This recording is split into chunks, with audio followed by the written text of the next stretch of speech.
Chamion, she picked up a title yesterday at the UK Athletics Championships in Manchester. I was following it across the weekend as well, winning the 5,000 metre race walk. It's Gracie Griffiths who joins us. Hi, Gracie, how are you? Hi, I'm good, thank you. It is great to talk to you again, and you're really welcome onto the show. That must have been a dream yesterday. For people watching, tell us how the race went. So the race itself, I think everyone who knows how I race can agree that the start was really weird. It started really slow. Like it was like a 10k pace and it's a 5k, so I should have been a lot quicker off the mark than what I usually am. But I think me and the girls, we all had the same tactic in head, which was we're going to play follow the leader, but none of us wanted to lead. Yeah. So it took one of my mates, then Hannah, to take the lead on, and then that's when I kind of kicked in a little bit then. But I built up really well throughout the race, and I just got stronger and stronger as the race went on. Obviously, it was a bit of a disappointing start because I'm usually very quick off the mark. But I think that kind of worked a little bit more in my favour because I reckon if I went any faster in the start, I would have died. So Well, it's interesting you say that because you came home in 23:53, and you weren't a million miles outside of your PB, and you actually won by quite a margin in the end as well, Gracie. So at what point mentally are you looking to kick on and take the lead? At what point does that happen? So usually if it's a race, I like to be like in front straight away because it's just like I'm a pack, like I lead the pack all the time. But this time I was like, I'll let someone else do it. I'll stick behind other people so that I have someone to be with because it can be quite lonely being by yourself for so long, and I have someone there to push me all the time. So I think it was a bit weird that we all kind of bunched up. Like all the judges came up to us afterwards and were like, "What the hell were you guys doing?" And we all went, "We have no idea. None of us thought about it." Like it was to the point that it was very relaxed that we all kind of like spoke to each other a little bit and went, "Guys, who's leading?" And none of us went, "Not me." Is it a bit of a psychological thing then, that Gracie? So obviously you're saying who's leading, who's going to take it on. Is a bit of you saying, "Go on, I'm kind of daring you to push the pace a bit." I think so, because between me and one of the other girls, it's always between me and her who leads, and all the girls can figure out how I race really quickly. They know how I work every single race, whereas I go off like a gun and I just hope that like Hang on. yeah, I just hope I don't die because that seems to be like a good race tactic apparently.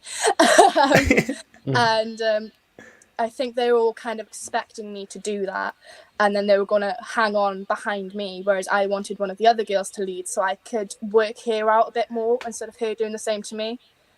It's interesting. That's basically Gordon Tom. We were talking about park run off air just now. That's how I run a park run. You just go off and hang on as long as you possibly can. Not the same level as what Gracie's just done in Manchester. Just before Gordon and Tom come in, what did it feel like then to cross the line and to win and to be British champion?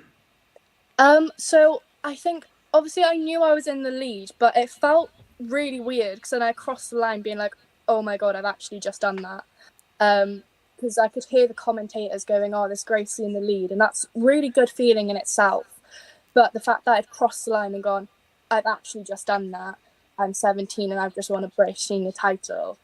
That was a really like dreamlike moment, and the fact that I think I'm still sitting on that high now, and I'm probably not going to come off it for at least the rest of this week. It's quite good. We do always ask this. Have you got your medal? Yes. Can you show us? Yeah. Give me a sec. And for everyone watching on the video, I thought you would have had it round your neck. let's see, Gracie. Let's stick it up to the camera. There it is. Congratulations. Fantastic. Absolutely Well love that. done. That's brilliant. Go on, Gordon. You come in. Yeah, it must have been. You just answered that question, really. Waking up this morning, feeling I'm the British champion. You must have really wanted that for a long time. All that training, all that effort. What was that feeling this morning like just before you had your breakfast? So obviously, I think being a champion at that level has been such a big dream of mine since I've been invited to the British Champs. I think like 3 years ago, I was invited to do my first ever champs, and then it was just, oh, I'm just there to take part. I'm so young. And then as I was getting through the seasons, it was, I'm not here just to take part anymore. I'm here to mark my name. I'm here to challenge for podium. Brilliant. Then I went from going to challenge podium to I'm challenging second. Then I was going from I'm challenging second, going I want to win this.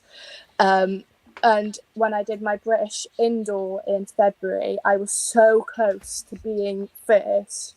It was kind of the like, right, when it comes to summer, I'm not here to settle for second. I want to come home with that gold medal, because I was 3 seconds away from being first in the indoor, which was like, I was so happy for the girl who came first because she raced it so well. Really? But it was that so like that really annoying feeling where it was like, right, if I kicked in that little bit sooner, maybe I would have had it. So I think it was just a lot of just thinking about how I was going to race it. Going into this race, I think it was a bit weird because I've had my exams, and so everything's been a bit up in the air, I think, especially when I did my last 5K race like 2 weeks ago. I went into that race not feeling myself. Like I was just there like, oh, I'm here. Like I turned up on the start line, I was stressed, everything kind of just, it didn't feel like a race. It just felt like a competitive training session. But I did well in that, and that was my confidence boost to go, right, okay, like British champs in 2 weeks time. And then I was in the warm-up area, and then that was when I was like, right, I've got this. And then I was on the start line, and I was more chilled than I thought I would be. I was smiling, I was joking about with one of the officials. He was like, oh, you can't do this. And I'm like, but you didn't say you can't run though. I was like, yeah. And he was like, you can't hit anyone either. I was like, we can't do that. Like, don't tell me that. And is that your way of relaxing, Gracie, a little bit? Do you like that before a race? Yeah. So obviously I'm quite in the warm-up area. I do like a lot of like positive like mental talk, all that stuff. Like I imagize what I'm going to do when I'm like on the track, and then I kind of relax as I get onto the start line. I'm more relaxed while I'm on the start line than I am before. Like if you speak to my dad, I'm a wreck sometimes in the warm-up area. Like I won't speak to anyone. I've got headphones in. It's like as soon as you see your headphones come out of my bag, you know not to speak to me, because I'm just like, I love you guys, but I can't, because I'm trying to get into the zone. But I was very just, because I didn't put a lot of pressure on myself going into it. I was like, right, I've done my exams, I've like training's been up in the air, I've been injured, I've been ill, like just see how it goes. I think that worked better for me, just being quite just chilled and just joking about, being just like, oh, it is what it is, knowing even though like if I came off with a really bad time or something, I would have been really annoyed, but the fact that I was so chilled and just ready to pick everything in my stride going into the race, I think that helped quite a lot. That's phenomenal. What's the future then? What is your next big event, and what do you want to do? You want to get to the Olympics at some point, or Commonwealth Games? What is the pathway for you now? I think every athlete's big goal is always going to be the Olympics. I mean, since I've been an athlete, like since I was 8 years old, I was like, I'm going to Olympics, and everyone's like, are you sure? And I'm like, yes, I'm gonna make it happen. And I've spoken to my coach about that as well. I've been like, look, I know the next Olympics is 4 years away, and it could still be out of reach at that time, but I want to see what I can do to try and make that happen. But a more realistic goal would be the next Commonwealth Games, as that's more of my area. It should still be a 10K. So I've got more experience with the 10K. I know how to race it better. Every season I've done a 10K so far. And I'm just hoping it all goes into my favour leading into like the trials and everything, and it just all goes well, really. That would be phenomenal, wouldn't it? Because we don't know where the next Commonwealths are at the moment. Some talk it might be Glasgow, and then the Olympics in 4 years would be in LA, and I think we'll definitely come and do a broadcast from LA. That would be that would be quite nice, wouldn't it? For people watching, Gracie, tell us about your the training you do.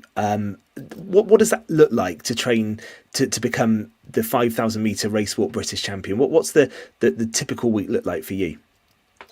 So like a typical week, the mileage week I'm on now is up to 40k a week. So that's I think just under 30 miles for those who work in miles. So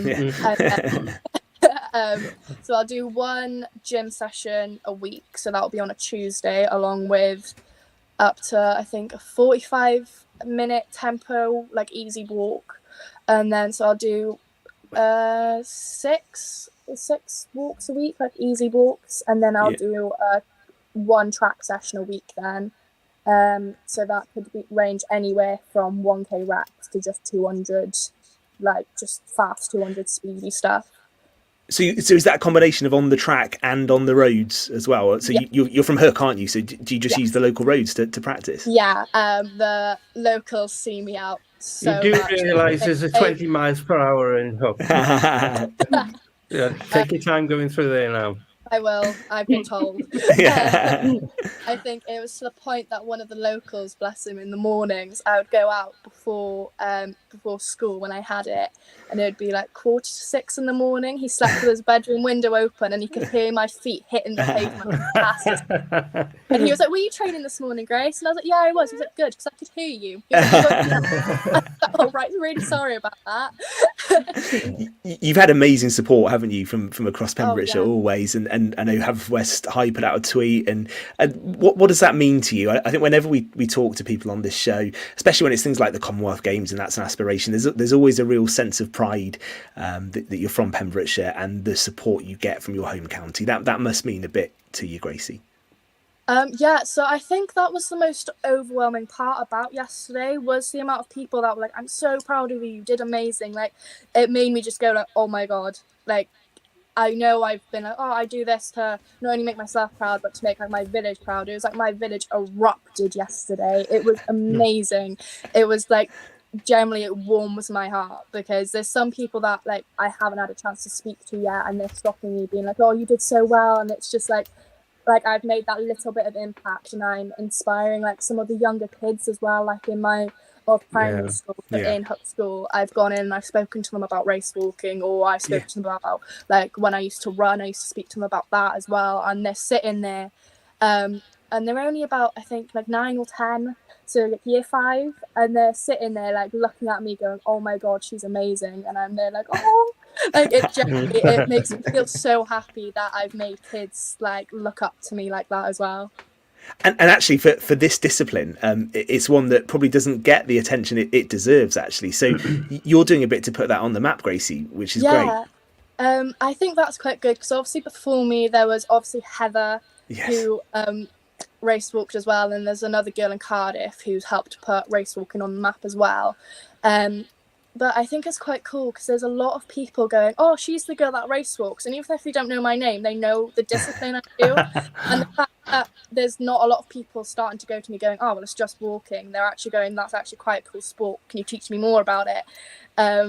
Like, I think that's quite cool, because it's quite a lot of people like disregard race walking as like, "Oh, it doesn't belong in the Olympics, it doesn't belong to do this." But then like when I go up to the club then on the weekends, I'll sit with the cricket boys, and they'll have the time of day to like listen about race walking. Like, they might not care as much, but they'll sit there and they'll listen to me rant about race walking, and they'll respect it so much by going, "Oh, but you can do this and this time," and like I'm running it and I can't do that. Or they'll pay attention to the technique, or if I've had like a bad race and I've come in and I've gone, "The judge gave me this card, I've been put in the pit lane for this," and they'll listen to me rant and rave until like I finish talking about it. And they're always like the first ones to be like, "Oh, she, like, we know her, she race walks really well, like we're so proud of her." And I love that feeling. It's so good. I bet that's the Phelps brothers. Yeah. and Tom, you've interviewed Gracie obviously on the show and at the Sport Pembrokeshire Awards as well, haven't you? Yeah, interviewed Gracie and Heather at the same awards ceremony, actually. And you mentioned there about the change of tactics. I think, if my memory serves me correctly, that was something that Heather wanted to work on with you last time you talked about. So that adaptability is actually coming full circle now, of you don't always have to go to the front. You can actually play it out. I mean, the British champion seems an extreme way to test that method out. but it seems to be working, and that advice that Heather's giving is still coming to fruition now. Yeah, I think it's more for my benefit when I've done like 10Ks, because obviously 10K I can't exactly do my 5K pace, because I will generally die, and I've still got another 5K to go.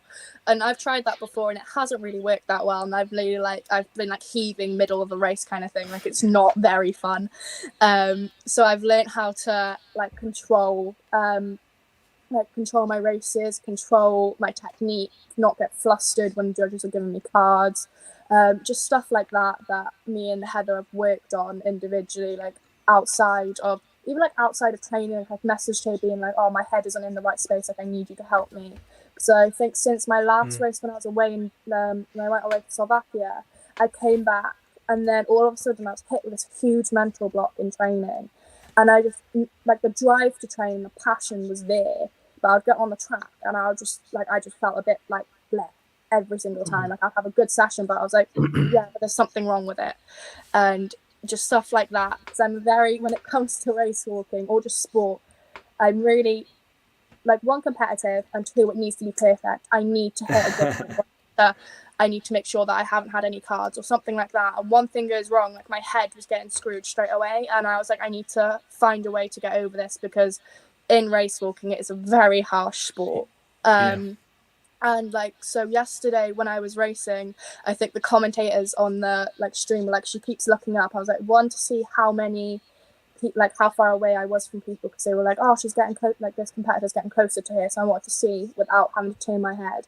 And I kept eyeing up the judges all the time, because I was getting cards, and every time I was going around I was like, you better not give me another card.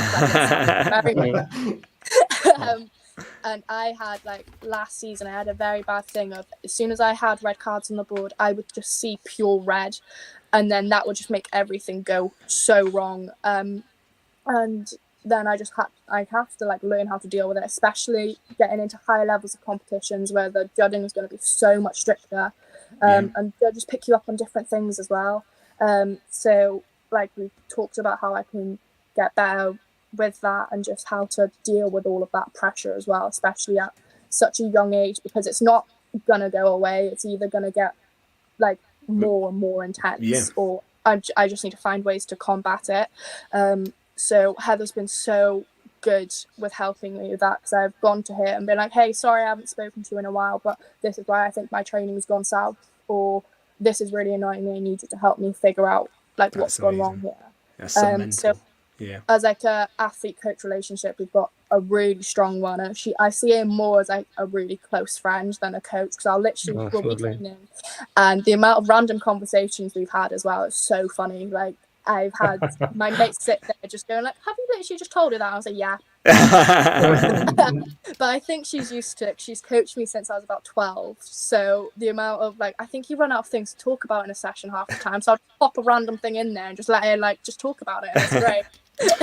Listen, Gracie, I think Pembrokeshire is so proud of you, and you are going to be a star. I've got absolutely no doubt about it. You already are. You're the British champion, which is phenomenal.